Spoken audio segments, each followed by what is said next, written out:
Nah, saya mau opener dulu nih Bapak Ibu, sambil sekalian menyapa Bapak Ibu. Kalau ada pengumuman bahwa kondisi sudah normal dan Ananda bisa masuk sekolah kembali, apa yang Bapak Ibu pikirkan, apa yang Bapak Ibu rasakan ketika pengumuman itu terjadi? Ya. Atau apa yang Bapak Ibu akan katakan gitu. Di hari pertama anak-anak masuk, apa yang Bapak Ibu rasakan di hari pertama anak-anak masuk sekolah? Silakan, saya menunggu tulisannya di chat room. Bapak Ibu boleh menulis di chat room, nanti saya bacakan. Silahkan tulis di chat room. Kira-kira ketika diumumkan kondisi sudah normal nih, dan kemudian Ananda diumumkan, oke, mulai besok atau mulai hari ini, mulai Senin, gitu, sudah bisa masuk sekolah. Apa yang akan Bapak Ibu rasakan dan apa yang Bapak Ibu katakan? Oh, dari orang tuanya Hafiz 4A1, yeay, masuk sekolah lagi. Ya, oke. Ya, nih ada pertanyaan ya dari orang tuanya Arin 5C2. Oh, dari orang tuanya Hani, alhamdulillah senang. Oh, dari Kaila, orang tua Kaila ragu-ragu. Iya benar, masuk apa enggak ya gitu. Dari Ummu Hanina, hore, orang tua senang, anak juga senang. Iya, betul. Dari Arin, kalau sudah normal, benar-benar aman, alhamdulillah bisa sekolah gitu. Iya, alhamdulillah katanya. Dari Devi Hanza, dari Ahmad Fadil ya. Alhamdulillah katanya. Dari Khonsa 5C1, apakah benar-benar sudah aman untuk sekolah? Nah, pertanyaan. Oke. Dari Bu Ambar, alhamdulillah senang untuk sekolah lagi, gitu.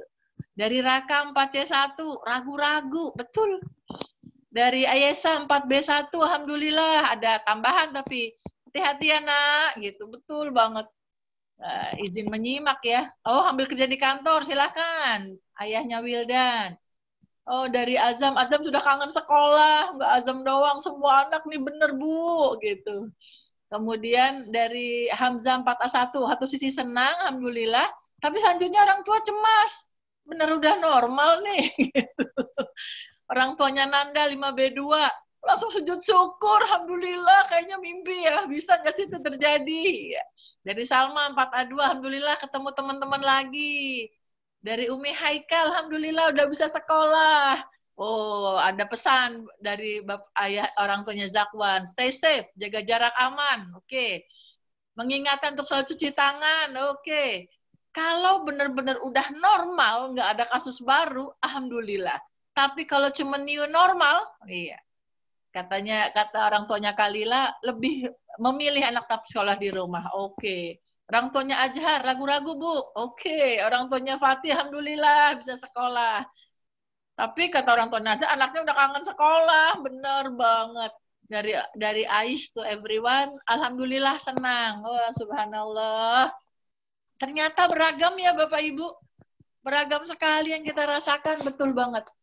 Ketika kondisi 3 bulan kita tidak sekolah, kalau dari Husnawati, anak saya sudah rindu sekolah katanya. Dari Bu Ambar, hati-hati nak, jangan lupa protokolnya, pakai masker, cuci tangan, jaga jarak, banyak banget. Ya.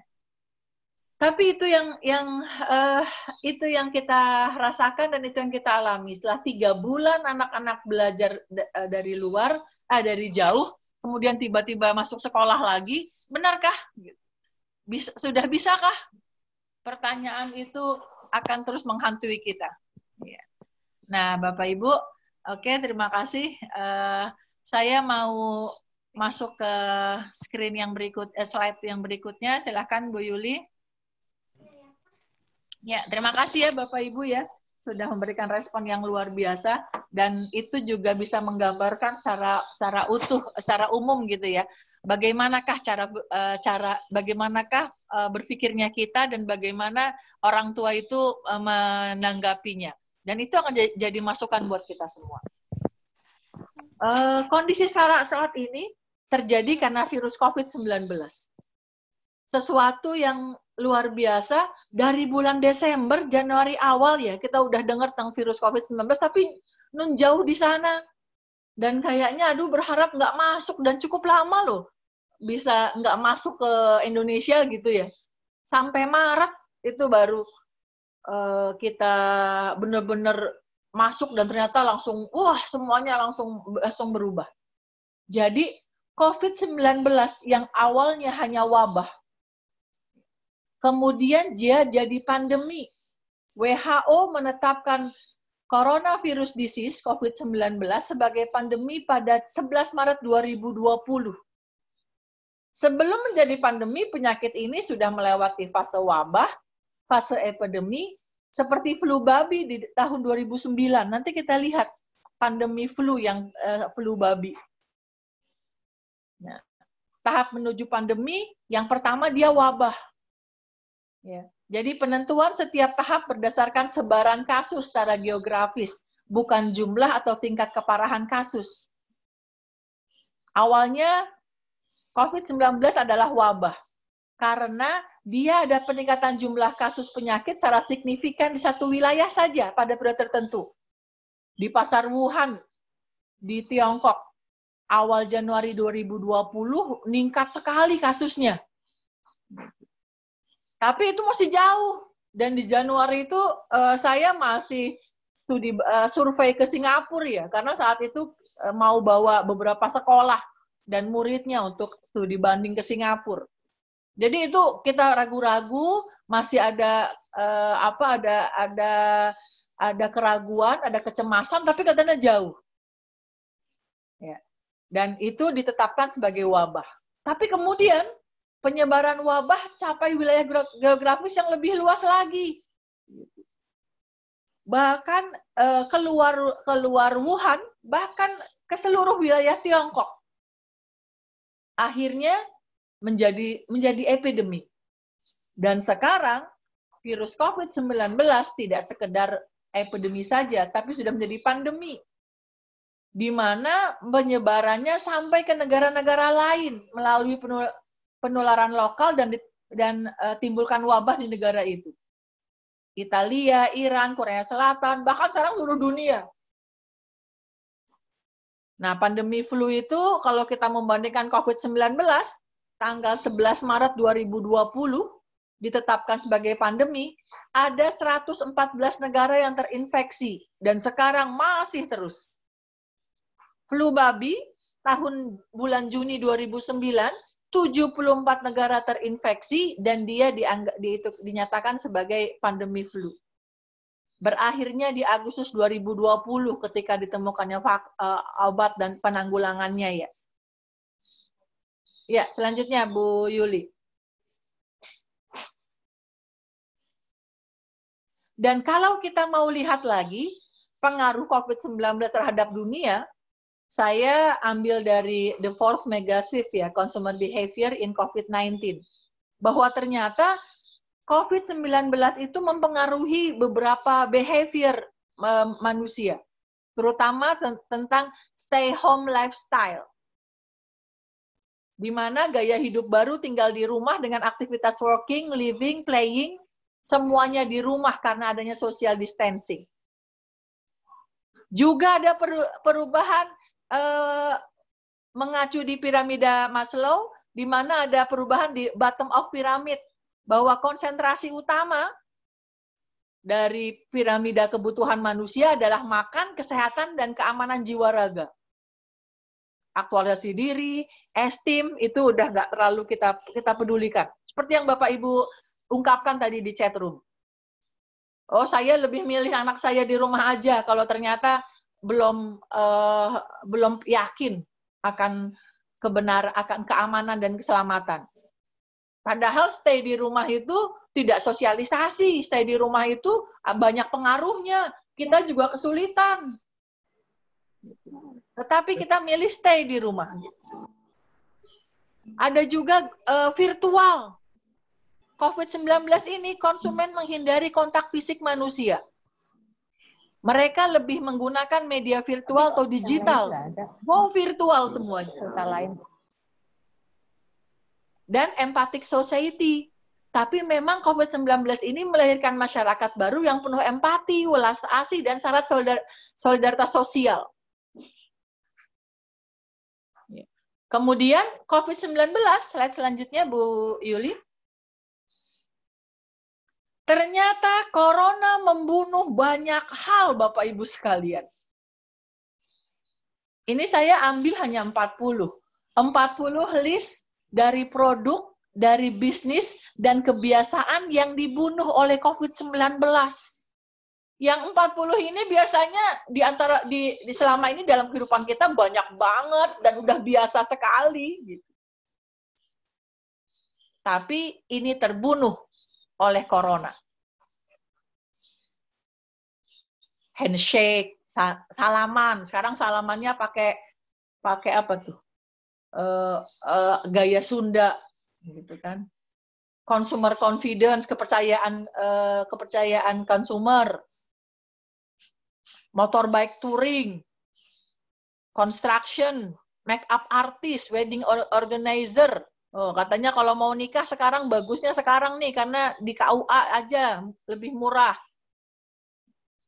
Hotel dan homestay, money changer, air pollution.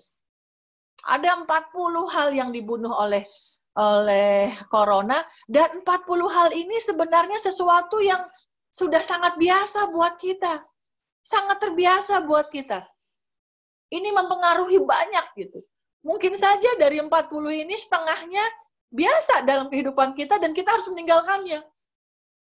Atau lebih dari setengahnya. Walaupun Bapak Ibu,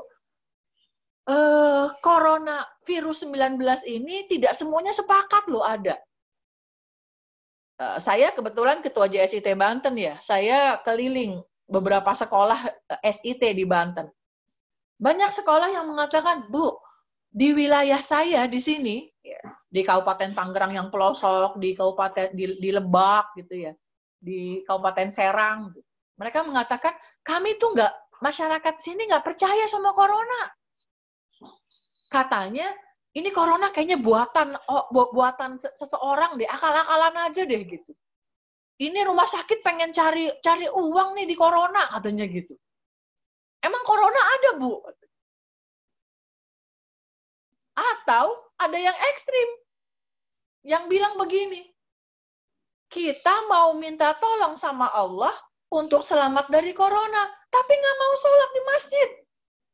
Tapi menjauhi rumahnya Allah. Kita mau minta rizki sama Allah, tapi nggak mau keluar rumah, katanya gitu. Hukum sunatullahnya itu cari rizki keluar rumah. Jadi jangan dikalahkan oleh corona, keluar kita semua gitu. Kita harus mulai keluar dari rumah gitu. Ada yang ekstrim begitu juga. Tetapi virus corona, COVID-19 ada. Entah ada teori konspirasi atau segala macamnya, tapi dia ada.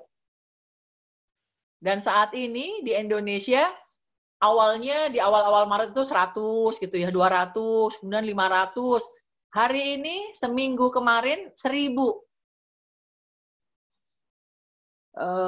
Per hari penambahan yang positif ya. Kemarin 1100, sekarang udah turun tuh, kemarin tuh sempat turun. Semoga turun terus ya, jangan naik lagi. Karena new normal, yang positif luar biasa.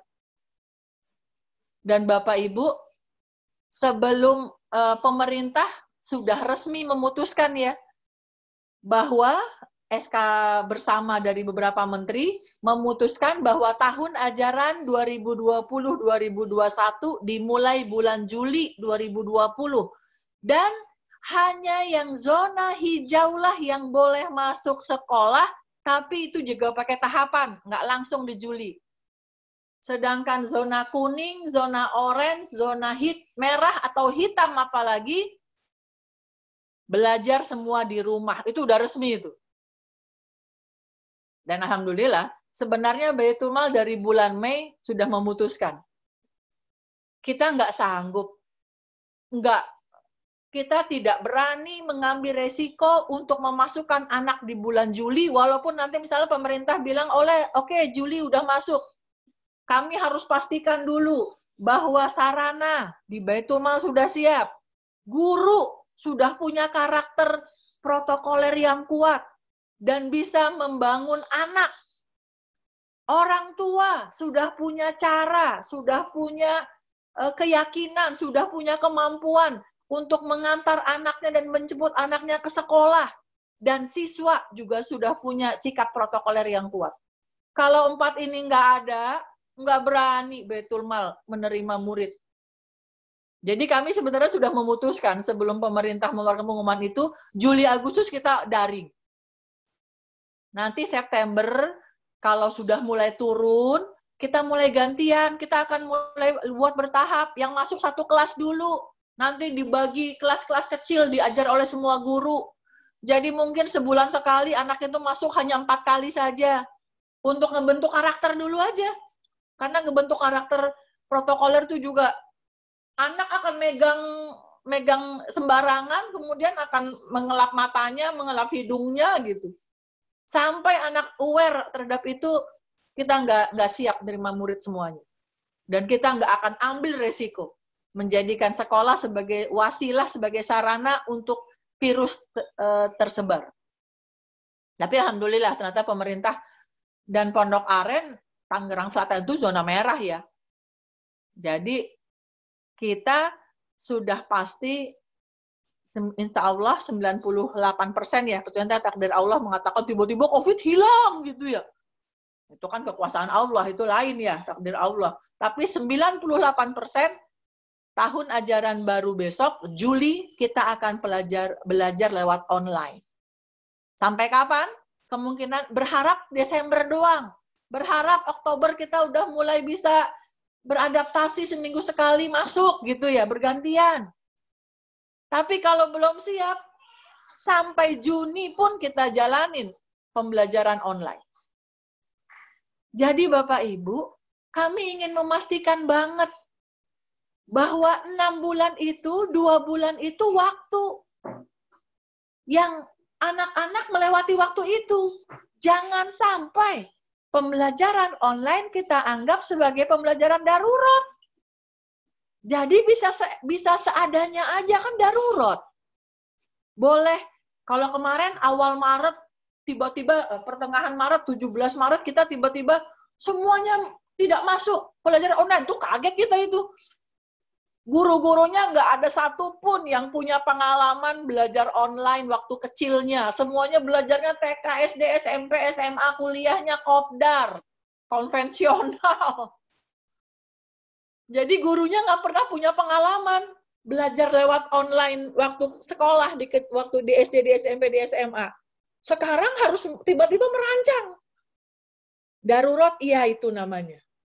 Kita coba dulu, yang penting jalan dulu. Tapi kalau Juli besok, itu udah pilihan kita, udah bukan darurat lagi. Dan anak-anak itu waktunya bertambah, usianya bertambah, dan harusnya melinnya juga bertambah. Nggak bisa kita bekerja seadanya, nggak bisa. Kita harus bangun attitude anak, skill-nya anak, knowledge-nya anak. Kita harus bangun 18 sikap anak. Kita harus bangun karakter khusus yang ada di Sekolah Islam Plus Baitul Mal. Jangan sampai kita bilang ke anak kita, oh ya udah 6 bulan belajar online, boleh deh kalian nggak usah dibangun 18 sikapnya, nggak usah dibangun ASK-nya, nggak usah dibangun karakteristiknya. Aduh sayang banget. Jadi Bapak Ibu, FGD ini salah satu tujuannya itu. Kita harus bersama-sama kalau begini. Sekolah, lembaga, orang tua harus sama-sama punya paradigma yang sama, punya persepsi yang sama, bahwa kita tidak akan membiarkan anak kita 6 bulan waktunya terbuang. Tidak maksimal. Oke Bu Yuli, silakan screen berikutnya. Karena memang corona itu ada pengaruhnya terhadap pendidikan. Kegiatan belajar mengajar yang digeser menjadi virtual selama pandemi COVID-19 menimbulkan permasalahan. Ragam masalahnya banyak. Dari efektivitas kegiatan belajar mengajar, ada 246 pengaduan ke KPAI. 77,8% mengatakan bahwa beban tugas itu berat banget. 37% itu mengatakan waktu pengerjaan tugas sedikit.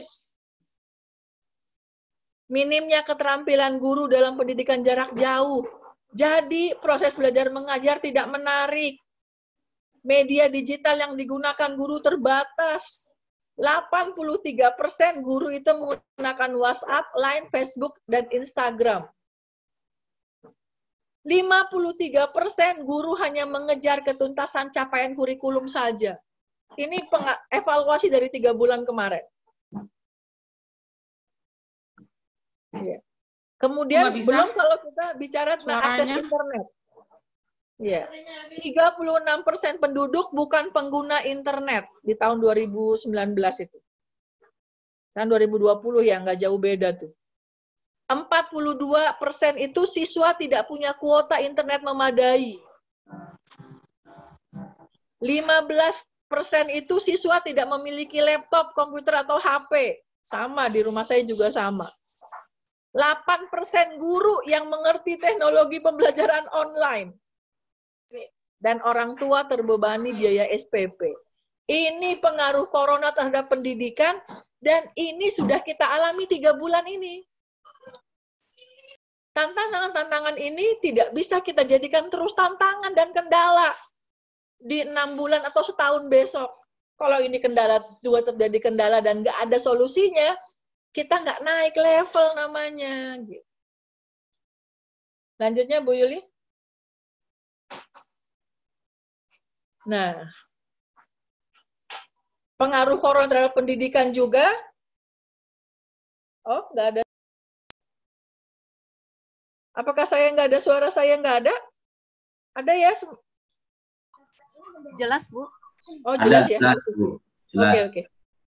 Iya. Menteri Pendidikan dan Kebudayaan Nadiem Anwar Makarim membuat kebijakan khusus untuk angkatan yang kemarin. Tentang ujian nasional, tentang belajar dari rumah, tentang ujian sekolah, tentang PPDB, dan itu ngaruhnya luar biasa. Anak angkatan tahun lalu spesial. Mereka nggak ada Ujian sekolahnya pun bisa lewat portofolio nilai rapot saja. Kemudian belajar semua dari rumah. Dan proses PPDB juga berpengaruh. Nah, jadi Bapak Ibu, corona itu sangat berpengaruh terhadap dunia pendidikan. Nah, sekarang screen berikutnya. Saya minta sharing dari Bapak Ibu sekalian. Ya. Saya mau minta sharing dari Bapak Ibu sekalian, kira-kira apa sih tantangan selama pembelajaran online di rumah? Sekali lagi Bapak Ibu, saya ingin menegaskan bahwa yang harus kita bangun dari anak kita itu banyak. Tadi sekalian ada pertanyaan ya. Ada attitude, ada skill, ada knowledge. Kami menyebutnya ASK. Attitude, skill, dan knowledge itu harus kita bangun di anak-anak kita. Nah, ada 18 sikap, ada kriteria, ada karakter khusus, karakter Sekolah Islam Plus Baitul Mal. Tapi itu semua pasti jadi tantangan. Kalau mau kita bagi ada 5 sebenarnya tantangan pembelajaran online itu. Ada pembelajaran, ada deep impact, ada pengaruhnya ke siswa, ada manfaat ke siswa, ada hasil ke siswa, ada fasilitas dan internetnya, ada biaya, ada orang tua. Nah, saya mau minta Bapak Ibu boleh chat di grup atau 1-2 orang bicara, sharing kepada kita semua, apa sih tantangannya? Oke, ini sudah mulai ada yang masuk. Ada yang mau bicara dulu? Ada yang mau bicara, Bapak Ibu? Silakan yang mau sharing. Kira-kira apa sih tantangannya?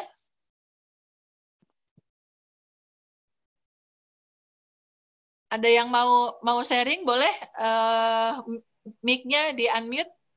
Saya mau, Bu. Silahkan Pak, silahkan. Tes. Saya ayahnya Cesar dan Akila, Bu. Oh iya Pak, silahkan Pak. Ya. Assalamualaikum Ketemu lagi kita Pak di sini wabarakatuh. Pak. Waalaikumsalam warahmatullahi wabarakatuh. Jadi kalau berdasarkan pengalaman yang terakhir kemarin sih memang ya yang pertama saya sangat paham bahwa ini kejadian dadakan di mana memang dari pihak sekolah, pihak gurunya juga emang ya mungkin seluruh Indonesia kali ya belum punya bekal untuk melaksanakan pembelajaran online apalagi yang sifatnya dadakan seperti ini. Sehingga akhirnya tadi yang seperti sudah disampaikan ya memang pada akhirnya kayak cuma melakukan pemenuhan ya syarat aja lah, formalitas gitu loh. Iya, betul. Syarat. Nah, yang jadi masalah saat itu adalah akhirnya ada beberapa hal yang jadinya lebih ngerepotin orang tuanya sendiri. Yang ribet malah orang tuanya gitu loh. Iya, betul banget. Saya juga orang tua ngerasain banget. Iya. Kayak misalnya ada materi praktikum yang harus membeli perlengkapan di mana saat itu untuk keluar rumah aja udah deg-degan. Ini harus beli kaleng, beli apa gitu. Nah, iya. Nah mungkin untuk kedepannya kalau misalnya melakukan pembelajaran yang mengejar kurikulum aja, mengejar silabus, sepertinya memang akan susah dan nggak akan dapat apa-apa ke anak-anaknya, Bu. Cuma jadi pemenuhan kuota aja. Yeah. Solusinya ya karena emang ini kan bentuknya tatap muka kayak Zoom gini, mungkin akan lebih bisa ada interaksinya lah antara guru dan murid. Walaupun memang minimal, tapi kendalanya ada di mana nggak semua orang tua, nggak semua siswa juga memiliki gadgetnya untuk bisa melakukan hal seperti ini. Betul. Nah, tapi kalau ketimbang pembelajaran hanya memberikan tugas-tugas saja, anak-anak di rumah yang modenya selalu mode liburan, akhirnya begitu dikasih tugas tuh lebih ke entar-entaran dan yang repot sebenarnya orang tuanya. Apalagi saat memberi tugas kalau orang tua yang punya satu anak aja, itu aja udah repot karena apalagi sebenarnya kerjaan rumahnya kan banyak, Bu, ya. Betul banget.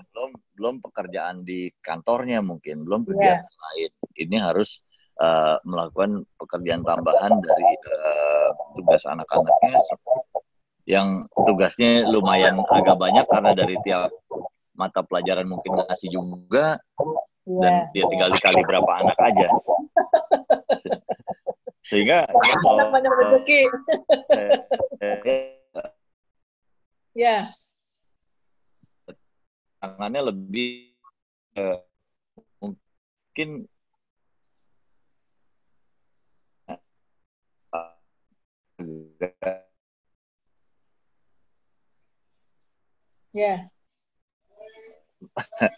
Ayo, seperti di sekolah tapi bisa tetap serius juga. Nah itu memang saya belum ini ya. Kalau di tempat saya saat melakukan pengajaran dilakukannya mirip melalui Zoom kayak gini, Bu, tatap muka. Ya persis kayak gini, ada tampilan slide-nya, tapi ada bisa diskusinya juga. Dan itu pesertanya tampilannya memang diperlihatkan lah, jadi memang bisa berinteraksi. Kendalanya adalah jaringan, di mana kadang-kadang lagi seru-serunya ngomong atau ngomong yang penting, tapi sinyal putus-putus, jadi suaranya nggak jelas. Itu sih, Bu, dari saya. Terima kasih. Terima kasih Bapak, terima kasih banyak atas masukannya dan sharingnya. Ini di chat juga udah banyak banget materi seadanya dapat kita transfer, masa nggak maksimal banget. Iya Bu, betul. Tantangannya gimana membangun attitude dan impact ke anak, padahal ortu dua-duanya juga harus bekerja. Ya, deep impact-nya menjadikan anak-anak tidak disiplin dan tidak teratur terhadap waktu belajarnya. Gitu. Ortu direpotkan sangat.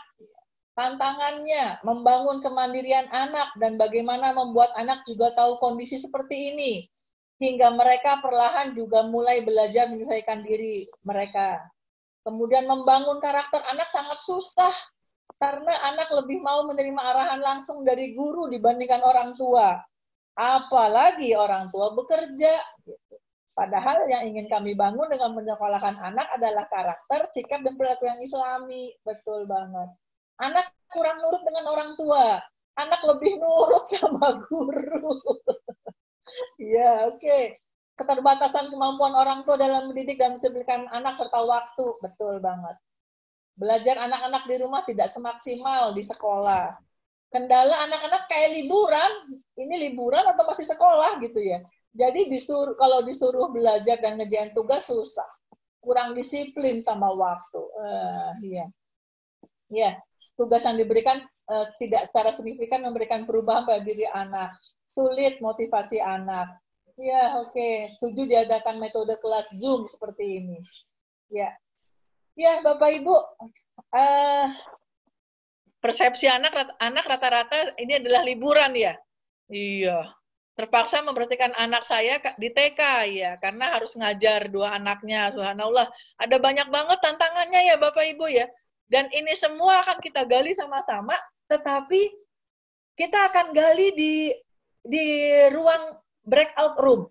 Jadi Bapak Ibu akan kami bagi ke dalam 5 kelompok, yang tiap kelompoknya akan bahas tentang pembelajaran, tentang impact ke siswa, hasil ke siswa, tentang fasilitas dan internet, kelompok ketiga tentang biaya, dan kelompok 4 tentang orang tua. Di sana Bapak Ibu silakan bicara tentang permasalahan itu, tapi kasih solusi. Diskusin juga tentang solusinya. Karena yang paling utama adalah solusi kita bersama. Insya Allah kami sudah rancang berbagai macam strategi sebenarnya, yang nanti akan disosialisasikan ke orang tua. Tapi masukan dan solusi dari Bapak Ibu akan memperkaya strategi-strategi kami. Oke, Alhamdulillah. Ya, Bu Yuli, kita bisa mulai slide kita lagi. Selamat datang Bapak Ibu. Alhamdulillah tadi sudah diskusi ya di grup kecil.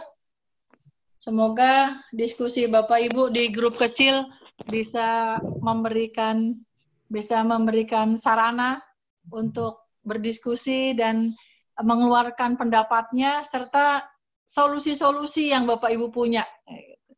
Jadi insya Allah kami PPIA lembaga PPIA sudah merancang berbagai macam strategi, sudah menyusun, sudah mengumpulkan, nanti tinggal masukan dari Bapak Ibu akan melengkapi semuanya, hingga kita berharap nanti saat sosialisasi berikutnya di sosialisasi tahun ajaran baru, Bapak Ibu sudah memahami.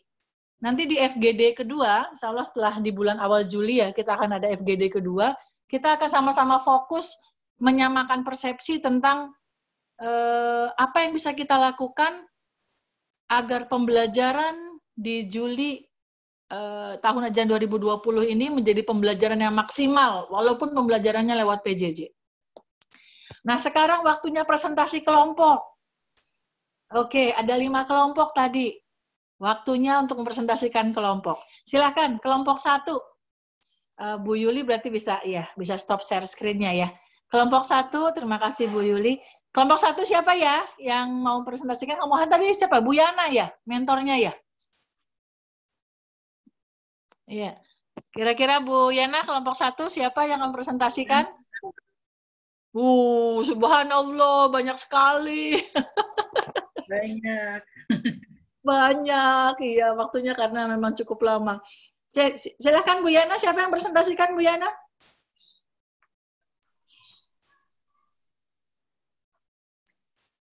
Ketua kelompoknya siapa Bu Yana?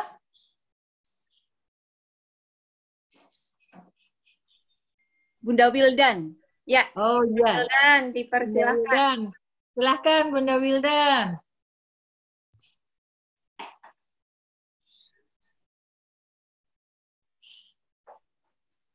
Assalamualaikum warahmatullahi wabarakatuh. Waalaikumsalam warahmatullahi wabarakatuh. Karena tadi Bu Ninin, Bu Yana. Oh, Bu Nina, Bunda Wildan. Tuh kan lupa saya. Maaf. Jadi berdua itu sih ya. Ya, monggo, monggo. Ayo monggo Bu Ninin. Bu Ninin. Oh, Bu Ninin. Sampai lupa.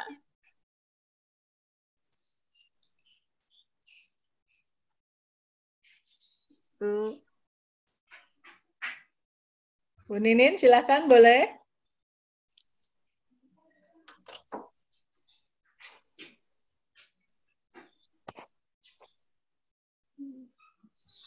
Sepertinya Bu Ninin. Adakah Bu Ninin? Ibu Umi aja tuh mah. Udah Ibu aja nggak apa-apa. Udah buruan, Bu Ninin. Mau ngadon nih, mau ngadon. Waalaikumsalam warahmatullahi wabarakatuh. Kelompok pertama tadi membahas tentang kendala-kendala yang dialami oleh orang tua selama pembelajaran jarak jauh. Yang pertama itu kendalanya adalah anak yang lebih dari satu berada di rumah, semuanya PJJ.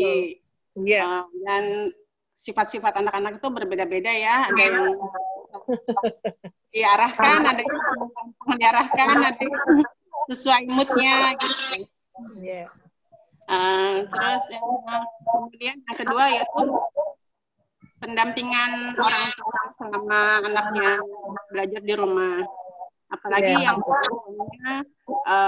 udah mulai bekerja dari kantor, tidak maksimal untuk mendampingi anak-anak. Kemudian kendala selanjutnya itu gadget yang harus dipakai bergantian anak yang lebih dari satu. Terus saran-saran dan masukannya diantaranya itu sebaiknya guru-guru membuat channel YouTube untuk menjelaskan pelajaran-pelajaran tersebut. Kemudian selain untuk pembelajaran materi pembelajaran, sebaiknya juga melatih skill dan kemandirian anak-anak. Terusnya untuk selain itu juga diberi program untuk melatih motorik dan kemandirian anak ya. Tadi harus ada kerjasama antara orang tua dan orang guru dalam menanamkan karakter pada anak. Demikian diantaranya yang bisa kami sampaikan. Assalamualaikum warahmatullahi wabarakatuh. Waalaikumsalam warahmatullahi wabarakatuh. Iya, luar biasa. Terima kasih. Terima kasih Bu Maya. Mohon maaf. Tambahan? Ya, tadi ini yang ke-6 ini kan tadi memang belum selesai ya. Jadi ini ada orang tua yang kendala yang anaknya ada yang SD, ada yang TK, yang SD itu malah pengen ikut pelajaran TK karena di situ menarik. jadi mungkin pembelajaran yang lebih menarik seperti itu ya. Intinya itu ya. Oke, terima kasih Bapak Ibu sekalian dari grup 1, luar biasa. Tepuk tangan semuanya buat grup 1. Oke, subhanallah. Semoga ini bisa jadi, insya Allah catatannya akan jadi catatan buat kami tentang channel YouTube, tentang berkaitan dengan attitude, ya, dengan skill. Insya Allah semoga nanti bisa yang kami rancang bisa memuaskan Bapak Ibu sekalian. Terima kasih. Selanjutnya kelompok kedua, grup kedua itu Bu Mala ya.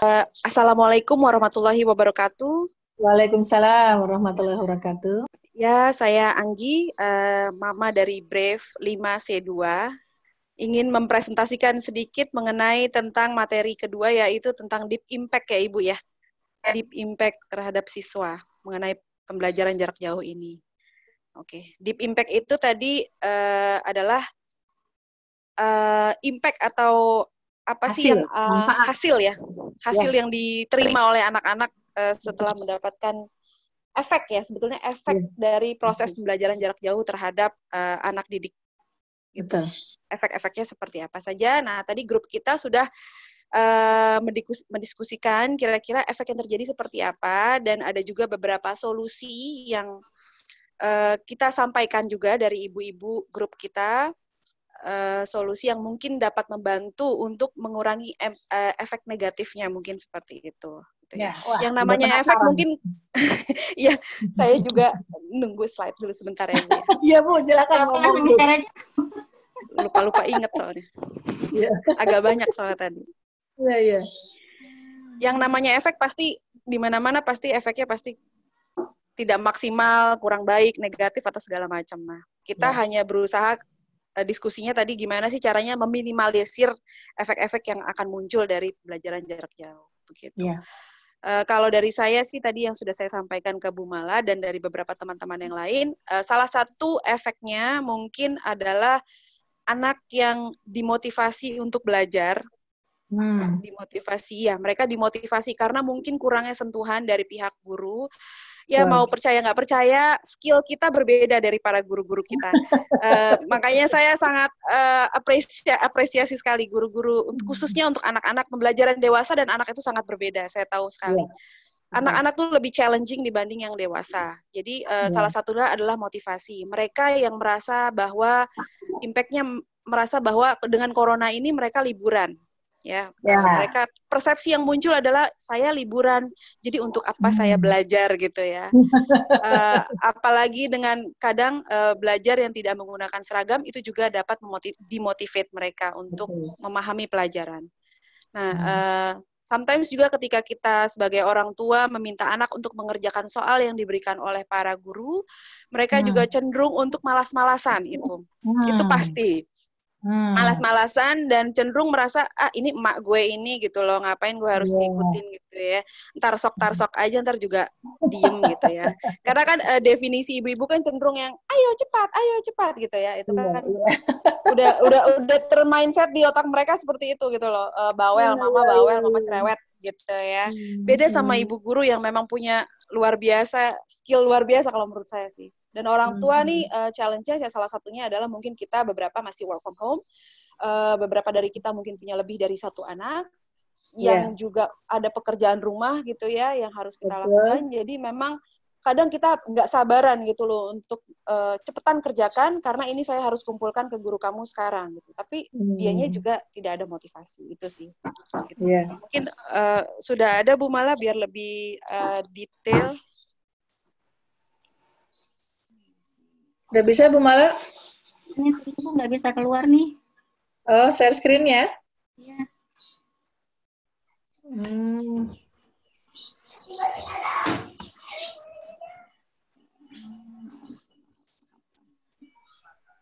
Nggak mau keluar dia ya, Bu? Ya.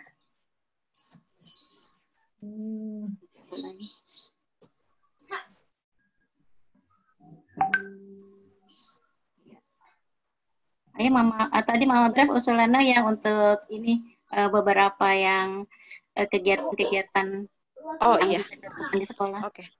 Oke. Jadi salah satunya yaitu tadi Bu, usulan kita gimana sih cara untuk meningkatkan emosi mereka supaya mereka semangat lagi sekolah, termotivasi lagi sekolah, dan mereka juga lebih merasa memiliki bahwa saya masih sekolah loh, bukan liburan gitu loh. Adalah salah satu caranya adalah kita saran bahwa setiap harinya mungkin nggak full kayak di sekolah ya. Kalau time sekolah kan starting jam 7 sampai dengan jam 4 atau jam 3 gitu ya. Tapi mungkin kita benar-benar yang learning menggunakan beberapa gadget seperti Zoom atau Microsoft Teams. Kita menggunakan salah satu itunya, gadgetnya. Kita bisa belajar mungkin setiap hari guru itu dapat berkomunikasi secara live dengan para anak didiknya, ya, tidak mesti dari jam 7 sampai jam 4, karena saya tahu sendiri bagaimana rasanya mendengarkan fasilitator berbicara dari jam 7 sampai jam 4 itu sangat membosankan.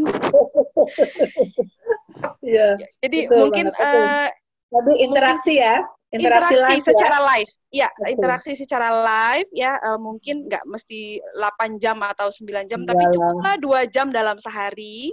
Iya. Gitu ya. 2 jam dalam sehari itu juga cukup, dan dengan menggunakan mungkin Zoom atau Microsoft Teams. Atau misalkan kita menggunakan Google Classroom yang tadi sudah disebutkan oleh teman-teman di grup, juga kita bisa menggunakan beberapa fasilitas itu yang sudah ada. Dan kedua, mungkin juga anak-anak diminta untuk menggunakan seragam. Ternyata memang saya merasakan bahwa ketika anak belajar menggunakan seragam, dia lebih mempunyai rasa jiwa jiwa nasional bahwa saya harus sekolah gitu loh. Jadi mereka semangat lagi bahwa agar mereka lebih disiplin, lebih tahu waktu. Mereka lebih kayak tahu suasana kan itu. Jam sesuai dengan hari yang seperti biasa. Jadi anak-anak merasa ya udah hari ini saya misalkan pakai batik, ya udah berarti saya harus pakai batik gitu loh. Dan tapi jam belajarnya mungkin lebih singkat dan mungkin materinya mungkin harus lebih menarik, karena yang namanya pembelajaran online itu kalau misalkan kita hanya ngomong terus, fasilitator yang ngomong terus, itu akan membuat anak-anak jadi bosan. Jadi bagaimana juga kita harus bikin materi belajar itu lebih menarik, mungkin bikin percobaan apa, saya kurang tahu deh, mungkin ibu-ibu lebih expert di bidang ini. Jadi bikin satu penelitian apa, atau ya nggak tahu lah seperti itu. Tapi bukan sesuatu yang terus ngomong gitu. Seperti itu sih. Oke, tadi usulan pakai seragam boleh tuh dijadikan salah satu masukan. Iya, karena kan selama ini kan kalau anak-anak Zoom dengan para guru kan itu cenderung cuma temu kangen atau ngobrol-ngobrol aja gitu. Nah, kita sih pengennya in the future nih di tahun ajaran 2020 sampai 2021 tuh kalau misalkan kita masih corona seperti ini, anak-anak tuh benar-benar yang ketika face to face dengan guru tuh emang membahas tentang belajarnya beneran gitu loh, tentang materi sesungguhnya gitu, jadi bukan hanya temu kangen. Oke, terima kasih. Ada lagi Bu Anggi? Yang saya ingat itu Bu, jadi tadi sudah banyak sebenarnya. Insya Allah catatannya nanti ada ya di Bu Mala ya. Tapi iya sudah dicatat di Bu Mala ya. Kurang lebihnya seperti itu. Ya. Bagaimana kita berharap bisa deep impact-nya yang terasa ke anak adalah efek yang positifnya ya, dan meminimalisir yang negatifnya. Karena pasti ada. Karena pasti beda. Pasti beda. Pasti muncul ya. Dimotivasi, undisiplin gitu ya. Terus mereka emosinya juga cenderung lebih cepat marah. Saya akui itu. Mungkin karena boringnya parah. Karena kan mereka juga nggak bisa keluar. Jadi mereka nggak bisa main. Jadi emosinya unstable. Kalau yang saya lihat anak saya nih dua-duanya unstable. Kalau mungkin jadi karena karena kurangnya kegiatan activity fisik, jadi mereka kurang unstable. Jadi ada beberapa yang cepat marah, atau ada beberapa yang cepat ngambek, nangis, bahkan berantem, itu happen every day. Itu yang kita ingin minimalisir. Mungkin kalau misalkan ada sentuhan dari guru setiap harinya, itu bisa meminimalisir hal-hal seperti itu. Oke, terima kasih banyak kelompok kedua. Ya? Bu Maya, saya dari kelompok kedua boleh menambahkan? Boleh. Oh, boleh. Silakan. Ya, tadi memang impact secara emosional, secara karakter juga kan itu sangat berdampak sekali ya dengan pembelajaran di rumah ini. Mungkin bisa jadi solusinya di awal, karena kita akan menyambut awal pembelajaran baru di tahun ajaran baru. Di awal itu memang nanti wali kelas, memang wali kelas ini menjadi ujung tombak dari segala semua kegiatan gitu. Dan memang sekali lagi ini perlu dibangun keterikatan antara guru, terutama guru di sini jembatan yang menjembatinya adalah wali kelas dengan anak-anak kita. Saya di sini berbicara sebagai orang tua murid ya Bu Maya. Itu memang perlu sekali. Kadang memang pengalaman pembelajaran kemarin itu, kadang anak saya pribadi itu bingung, aku mau ngomong apa ya Mi sama Bu Guru? Nah, kan dibicarakan. Dan itu memang bisa jadi belum ada keterikatan dari wali kelas dengan dirinya dia gitu kan. Dia bingung harus bercerita apa, mau bicara apa yang sulit aku hadapi itu dia nggak bisa. Ngerti ya? Nggak ngerti gitu. Itu abstrak banget Nah itu abstrak sekali.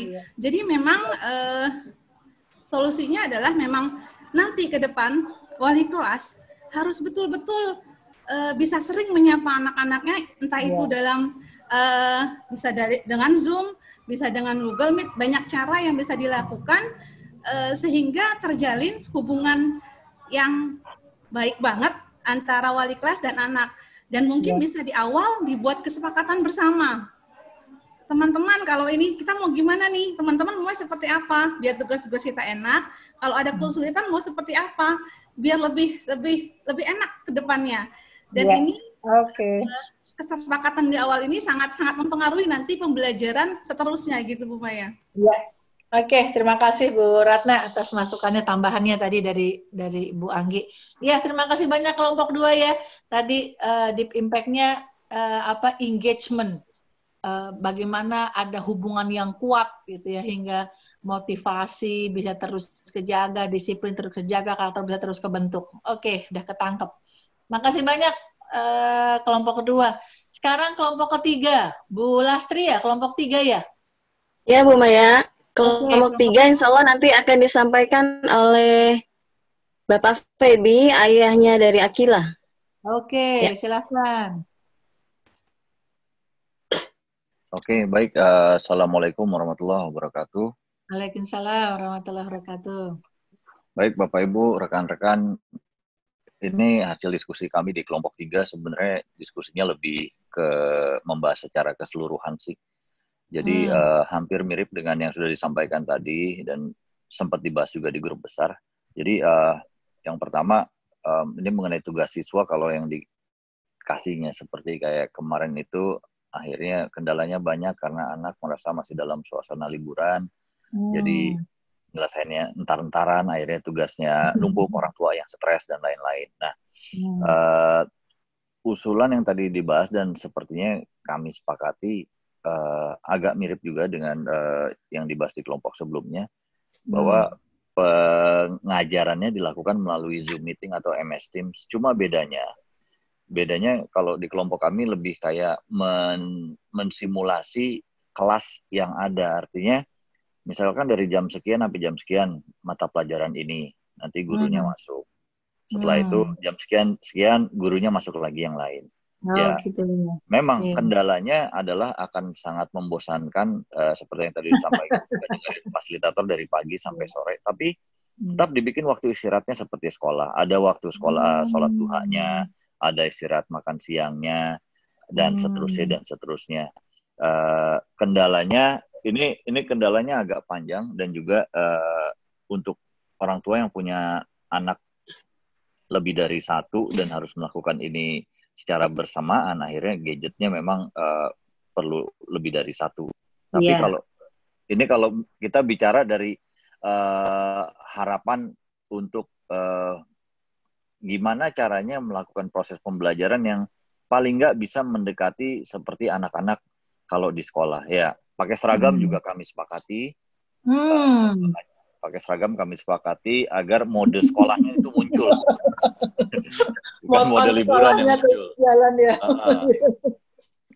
Kemudian, jadi solusi untuk cara pembelajaran dari kami seperti itu Zoom, tapi disimulasi seperti waktu sekolah. Akhirnya ya dari pagi sampai sore. Tapi sesuai itu penjadwalannya, seperti kalau persis kayak di sekolah. Dan akhirnya guru pun punya penjadwalan yang pasti, seperti saat sekolah kalau tatap muka beneran di sekolah. Memang kendalanya itu tadi, 1, kalau orang tuanya punya anak lebih dari 1. Kemudian kalau gadgetnya dipakai rame-rame nih, ntar orang pengen pakai kerja tapi masih dipakai anaknya sekolah sampai sore, itu agak repot memang. Dan untuk kendala mengenai gadget ini yang kelompok kami belum punya solusinya, karena emang ini balik lagi ke kemampuan masing-masing. Betul. Tapi memang kalau judulnya pembelajaran jarak jauh, apalagi udah ngomongnya online, memang mau nggak mau ini gadget ini yang diperlukan. Laptop, gadget, gitu ya. Iya, apapun itu, mau laptop, mau gadget, mau handphone, apapun itu, ya memang mau nggak mau harus ada. Masalah itemnya apa, ya bisa pakai Zoom, bisa pakai MS Teams dan lain-lain. Kemudian nanti di kelas, saat misalnya guru melakukan tugas, memberikan tugas, pilihannya sih bisa dua. Yang satu bisa udah langsung disuruh kerjain aja anak-anak, dikerjain di kertas. Nanti kalau udah selesai ditunjukkan ke kamera gitu misalnya. Nih Bu, udah selesai. Oke, nanti pengiriman soft copy-nya bisa menyusul. Atau pakai aplikasi yang namanya Edmodo, Bu. Dia ada di sekolah lain yang menggunakan aplikasi seperti itu. Itu saya lihat cukup bagus karena dia di situ ada semua gurunya ada. Nah, gurunya itu nanti interaksi kayak memberikan message, oke, anak-anak, ini ada tugas ini ya, soalnya udah ada, nanti waktu paling lambat menyelesaikannya bisa tanggal sekian atau jam sekian. Di situ ada tanggal dan jam sih. Jadi kalau memang mau dibikin seperti di sekolah misalkan, nanti dikumpulkannya jam 10 ya udah di situ bikin jam 10, mereka ngumpulin, begitu submit, gurunya sendiri sudah dapat report dan langsung bisa dinilai di situ. Nilainya juga bisa langsung kelihatan nantinya. Oke, ya. Itu. Bu, boleh balik ke halaman sebelumnya nggak? Ya. Waktunya 3 menit lagi atau? Baik, Bu. Nyampe kok semuanya. Ya, masalah jaringan, solusinya ya murid harus dikasih kesempatan untuk diberikan pijakan untuk berani menyampaikan, Bu, suaranya putus-putus. Dan gurunya juga harus sabar untuk mengulang lagi apa yang harus disampaikan. Kemudian untuk biaya, kalau untuk Zoom berlangganan, kelihatannya kalau pihak sekolah, ya itu akhirnya yang harus nanti dibicarakan oleh internal sekolah, apakah dari yayasan sudah cukup untuk mensubsidi guru-gurunya, atau mungkin harus disampaikan langsung lagi ke pihak yang lebih tinggi, ya itu udah jadi ranahnya sekolah lah. Untuk deep impact, nah ini tergantung bagaimana cara penyampaian materinya itu, apapun materinya. Makanya materi yang kami usulkan ya seperti tadi. Kemudian ada tadi masukan juga, memang masukannya kalau bisa tugas ada kelonggaran dan tidak ditentukan waktunya, tapi semua ada pro kontra, nantinya balik lagi ntar anaknya malas dan lain-lain. Ada lagi yang masukan bahwa mungkin ada tua dikasih modul bisa berupa PDF sehingga orang tua bisa belajar dulu di rumahnya, jadi bisa ikut bantu ngajarin. Kemudian tugas tidak dadakan, praktik dan perlaku sebut. Nah, ini yang masalah disipliner tadi mungkin ya dengan cara kalau pakai seragam dan dibikin per kelas gitu, akhirnya ya mode sekolahnya lebih bisa tampil. Boleh next slide-nya, Bu? Kemudian sudah. Nah, ada lagi tadi kekhawatiran mengenai di mana materi kelas 5 tidak tuntas, bagaimana ketuntasannya untuk ke depan dalam menghadapi persiapan ujian kelas 6. Ini tadi sedikit belum tuntas, tapi kalau menurut ini pendapat saya pribadi, untuk materi kelas apakah tuntas dan enggak, gimana nanti efeknya ke sekolah, saya rasa itu lebih ahlinya banyak di sekolah dan itu lebih ranah ke sekolah, dan saya lebih percaya, lebih milih untuk saya percayakan ke pihak sekolah deh bahwa ini pihak sekolah udah punya jawabannya, atau kalaupun belum pasti akan ngajak ngobrol lagi orang tua. Iya. Terus tadi dari Bundanya Aditi juga menyampaikan bahwa dengan menggunakan gadget ini ya anak-anak jadi lebih terlatih juga untuk bisa menggunakan aplikasi, skill itu juga bisa meningkat. Kemudian, nah untuk biaya juga Baitul Mal dikatakan cukup fair mengenai pemotongan biaya. Dan mungkin akhirnya jadi nanti ini bisa dibicarakan nih, biaya yang dipotong apakah bisa dialihkan untuk kuota dan lain-lain, atau ya itu ntar dibalikan ke orang tua masing-masing. Nah, dengan melakukan Zoom tadi, interaktifnya bisa efektif dan bisa seperti sekolah. Kira-kira seperti itu, Bu. Terima kasih banyak. Terima kasih banyak, Bapak. Terima kasih. Waalaikumsalam warahmatullahi wabarakatuh. Terima kasih banyak kelompok sama-sama, 3. Bu. Kelompok 3. Selanjutnya kelompok 4, silakan. Ya, ini masukan udah banyak banget di chat room juga. Terima kasih. Nanti semoga dicatat nih ya sama pihak SD ya. Nanti insya Allah jadi ini kita Tolong dicatat Bu Ida dan teman-teman. Kelompok 4, Bu Fitri ya? Iya, Bu. Ya, Baik, silakan. saya share screen dulu. Ya, dihapus dulu ya. Ya, silakan. Iya, sudah saya share screen. Tadi ketua kelompoknya adalah Bu Hanik atau Uminya Syuhel dan Syafiq. Silakan Bu Hanik. Bismillahirrahmanirrahim. Assalamualaikum warahmatullahi wabarakatuh. Waalaikumsalam warahmatullahi wabarakatuh. Banyak tadi juga saya tadi agak bingung juga tuh, langsung baru masuk langsung ketua ya. Takdir. Bismillah ya Bu, saya menyampaikan amanah dari Bapak dan Ibu di kelompok saya tadi. Yang pertama tentang biaya pendidikan, dari sebagian besar tadi, insya Allah tidak ada masalah Bu, dan semoga juga dimudahkan ya semuanya. Amin, gitu. Amin ya Rabbal Alamin. Ada masukan juga tadi dari bundanya Bu Puji ya, tentang pembelajaran Bu, anak-anak itu kan mudi ya gitu, maksudnya dari pihak sekolah mungkin lebih untuk pembelajarannya itu lebih dibuat asik lagi ya, karena nanti anak-anak kelas 5 yang sekarang ini kan akan kelas 6, ujiannya juga udah UN ya, menghadapi UN itu materi-materinya itu mungkin agar tuntas gitu ya, disampaikan ke anak-anak gitu. Mungkin dari sisi pembelajarannya lebih efektif. Terus ada juga tadi masukan sekolah menyiapkan YouTube gitu, materinya berupa di dalam YouTube gitu. Terus apalagi saya juga agak lupa tadi. Apalagi tuh Bu Fitri, boleh di berikutnya? Bu, kalau untuk Bu Fitri tadi tentang itu Bu, tentang sarana PJJ-nya itu dari sisi gadgetnya ya, ada masukan dari orang tua, mungkin dari biaya pendidikan itu ditawarkan ya untuk pembelian ya, tapi itu bukan satu-satunya solusi gitu ya. Tetap anak-anak harus tetap dibatasi gitu. Iya, betul. Terus sekolah lebih memanfaatkan uang kegiatan untuk PJJ ini gitu. Juga ada juga seperti itu.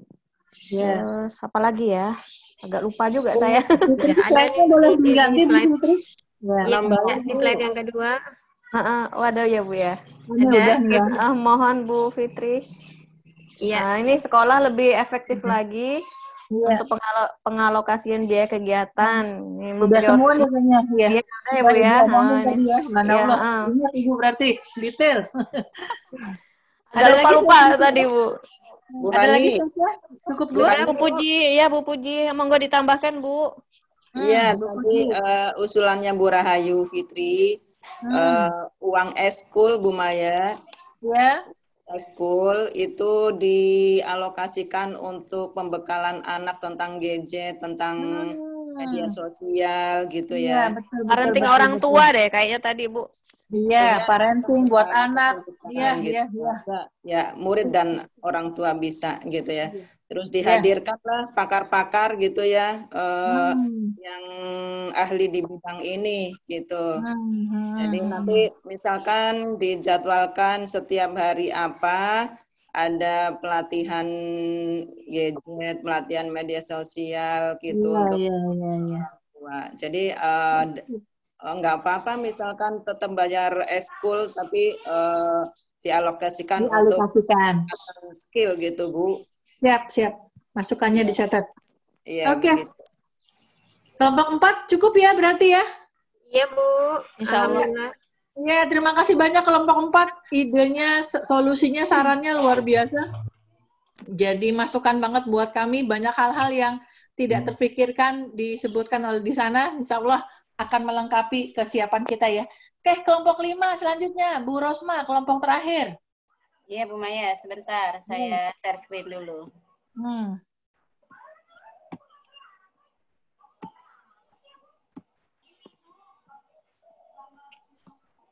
Oh, banyak juga ini bener ya, subhanallah. Ini ada dua ini ya, ada dua halaman. Ini ada slide ya. Iya. Ya, tadi ada Ayah Takia, ada Bunda Takia, Bunda Calia, Bunda Nasyid.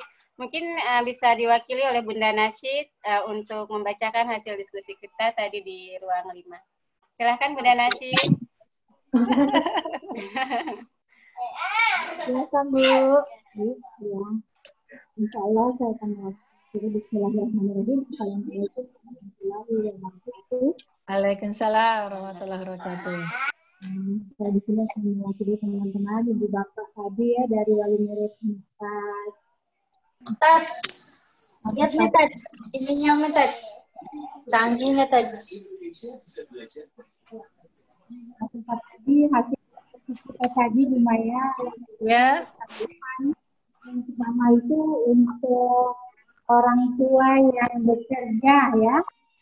Oke. Anak yang lebih dari satu dan kemudian juga skillnya tentu berbeda dari. Betul banget ya.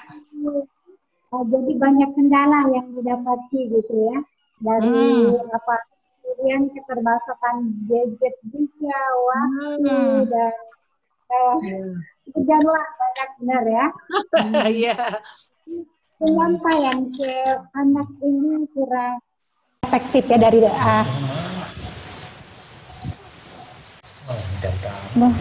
sebentar Bu Maya nih Hanera.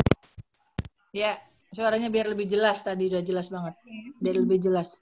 Dari orang tuanya siapa tadi itu dari bapaknya Akilah gitu ya. Iya. Untuk meluangkan waktu bagi bapak ibu yang bekerja tadi sangat sulit sekali gitu.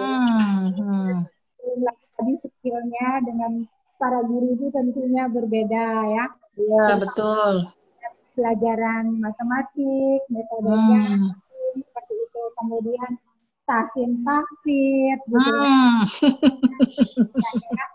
Dengan skill yang berbeda-beda tadi itu mereka sangat kerepotan. Kemudian yang kedua tadi ya skill lagi ya, tidak semua orang tua memahami pembelajaran di sekolah ya, pembelajaran di sekolah, kemudian teknik mengajarkan juga. Karena latar belakang orang tua itu zaman dulu gitu, zaman sekarang. Iya. Mungkin seperti saya juga ya. Iya. Kemudian dari budaya Kaila tadi, orang tua yang bekerja juga ya. Sangat ya memantau anak dari jauh itu sangat sulit ya. Kemudian yang keempat itu mereka meninggalkan HP di rumah bagi orang tua bekerja. Betul. Itu tidak hanya belajar saja, setelah selesai begitu dia akan main lagi. Betul. Kalau saya sendiri itu melihat anak saya ini ya, itu cenderung belajar seperti ini itu malah semangat seperti itu ya. Itu kendala tadi yang disebutkan oleh teman-teman para ibu bapak tadi. Solusinya yang pertama saya kira untuk lebih banyak saya tambahkan dari saya mungkin Bu Maya ya. Iya. Adakan agar suasana pembelajaran di sekolah itu masih ada. Dari malam para orang tua itu sudah menyiapkan bagaimana anak-anak itu menyiapkan alat tulis, buku, membaca. Besok bangun pagi-pagi dia sedikit-sedikit udah harus paginya itu udah bergerak gitu, mandi pagi, olahraga sedikit, sarapan pagi, kemudian pakaikan dia seragam. Jadi suasana sekolah itu masih ada. Ya masih kerasa. Wah sepakat semua kayaknya mas seragam nih ya. Walaupun dia di rumah tapi masih ada kewajiban belajar. Kemudian untuk biar ada komunikasi itu sama anak itu masih ada antara guru dan murid itu adalah dalam beberapa pelajaran setiap hari itu ibu atau bapak guru itu nongol. Jadi suasana sekolah tatap muka itu masih ada walaupun di rumah. Oke. Ya. seperti itu ya. Nah, kemudian juga saya tambahkan lagi ini Bu ya, apa namanya itu tugas, dikasih tugas dan besok harinya kalau ada itu biar ditanyakan lagi sama Bu Guru. Kesinambungan. Jadi ya kalau bosan itu pasti ada ya Bu ya. Berat bagi orang tua itu yang memang sangat berat. Gaya agak suasana ini tetap terjaga tadi harus di antara guru-guru itu setiap hari harus ada yang menolong ya. Terus tampil, harus menyapa ya. Mungkin ada lagi nggak itu Bu yang saya lupa ya? Kayaknya udah masuk semua, udah masuk semua ya. Udah masuk semua ya Bu. Ya. Kurang lebih. Bisa sampaikan Bu ya. Mohon maaf kalau ada kekurangannya di situ ya. Iya, luar biasa Bu. Oke. Assalamualaikum warahmatullahi wabarakatuh. Waalaikumsalam warahmatullahi wabarakatuh. Terima kasih banyak, luar biasa semuanya. Kita tepuk tangan buat semua grup, luar biasa, seluruh orang tua, kelas 4, kelas 5, luar biasa. Usulan-usulannya sangat kreatif dan insya Allah akan memberikan inspirasi buat kami. Insya Allah kita semua, saya rasa sepakat bahwa tantangan kita ada banyak banget ke depan dan kita akan menghadapi tantangan itu. Allah kasih kita 3 bulan untuk merasakan bagaimana PJJ dan kita harus mengevaluasi PJJ 3 bulan ini agar PJJ mendatang di bulan Juli tantangan yang sama tidak terulang lagi gitu. Jadi kita bisa menemukan, kita bisa cari solusi, memberikan yang terbaik buat anak-anak kita. Luar biasa Bapak Ibu, 2 kali FGD kemarin untuk anak orang tua kelas 1, 2, 3 dan sekarang 4, 5 memberikan inspirasi dan semangat pada kami dan saya bisa merasakan aura positif dan dukungan dari Bapak Ibu. Itu akan jadi semangat buat sekolah, buat lembaga karena Bapak Ibu orang tua muridnya punya persepsi yang sama. Kita ada di tempat yang sama. Bapak Ibu orang tua, kebetulan saya juga orang tua, sama. Jadi insya Allah kita akan sama-sama mencari solusi yang terbaik buat anak-anak kita. Tadi sudah semua ya presentasinya dan semua sudah dicatat semua oleh tim mentor SD. Dan masukan-masukannya juga banyak banget, ada banyak nih masukannya. Insya Allah juga akan tercatat. Terutama sistem yang berbasis IT agar bisa lebih kita insya Allah sih sudah mulai menyiapkan perangkat-perangkatnya, tapi masukan dan support dari orang tua tentang tim IT ini akan kami terima dengan senang hati. Oke Bapak Ibu, sudah jam 10.58. Saya mau tutup nih acara FGD kita. Nanti saya serahkan ke MC setelah ini. Tapi sebelumnya boleh dong sebagai closer dan missionnya Bapak Ibu untuk menulis insight-nya, menulis perasaannya, menulis apa yang dirasakan setelah FGD ini di chat room. Gitu. Nanti saya akan bacakan beberapa chat room-nya. Semoga insya Allah saran, solusi, dan perasaan Bapak Ibu akan jadi masukan dan evaluasi kami. Apresiasi kami terbesar buat Bapak Ibu yang sudah ikut di acara FGD ini.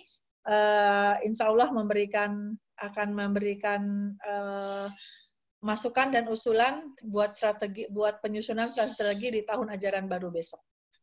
Ya, boleh, silakan. Makin jujur, makin bagus. Silakan. Ditunggu chat room-nya.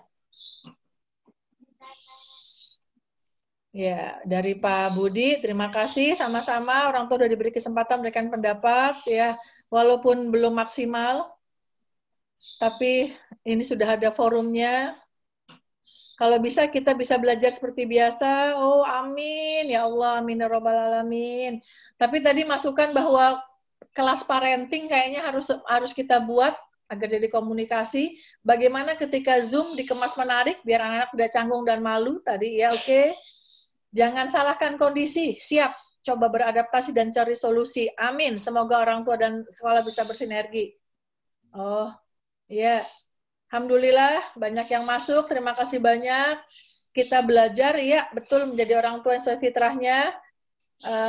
Aura positif dari Bu Yana bilang dari wali murid Baitul Mal. Tetap semangat, terima kasih untuk menjalankan PJJ. Insya Allah PJJ ke depan lebih baik, amin. Amin ya robbal alamin. Insya Allah ini bukan yang pertama, ini yang pertama, tapi bukan yang terakhir insya Allah. Senang banget forum ini bisa jadi curhatin anak, sama-sama Bu Puji, senang bisa membagikan Ibu. Kalau bisa rutin, ya insya Allah. Fasilitas gadget untuk guru juga diperhatikan. Oh iya Bu, terima kasih insya Allah. Oke, alhamdulillah. Pihak sekolah menyimpulkan hingga dapat perbaikan, termasuk perbaikan juga bagi orang tua. Ya, insya Allah. Terima kasih Bapak Ibu atas workshop ini bisa kita pelajari, dalami, insya Allah. Nanti akan kami kasih power PPT-nya setelah FGD ini selesai, insya Allah di hari Sabtu besok juga ada recordnya.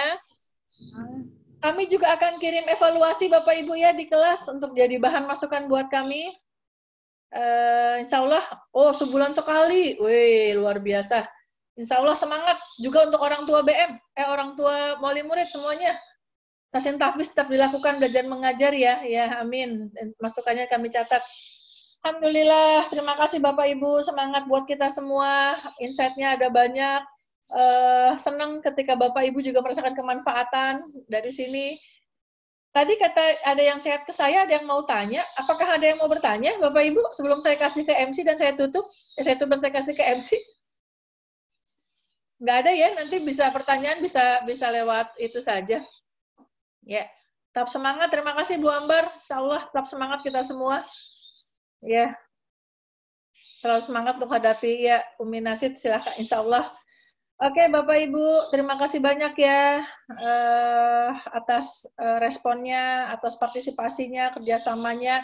Saya merasakan banget aura positif dari acara ini, dan insya Allah komunikasi kita yang sudah kita jalin dengan baik akan terus kita jalin dan memberikan sinergi yang menarik, sinergi positif buat anak-anak kita, buat bangsa dan negara ini, buat agama ini. Terima kasih banyak. Mohon maaf lahir batin kalau ada kurang-kurang. Insya Allah di FGD kedua besok di awal Juli kita ketemu lagi. Semoga Bapak Ibu tetap bisa berpartisipasi. Saya serahkan kepada MC untuk menutup acara selanjutnya. Terima kasih. Wabillahi hidayah. Assalamualaikum warahmatullahi wabarakatuh.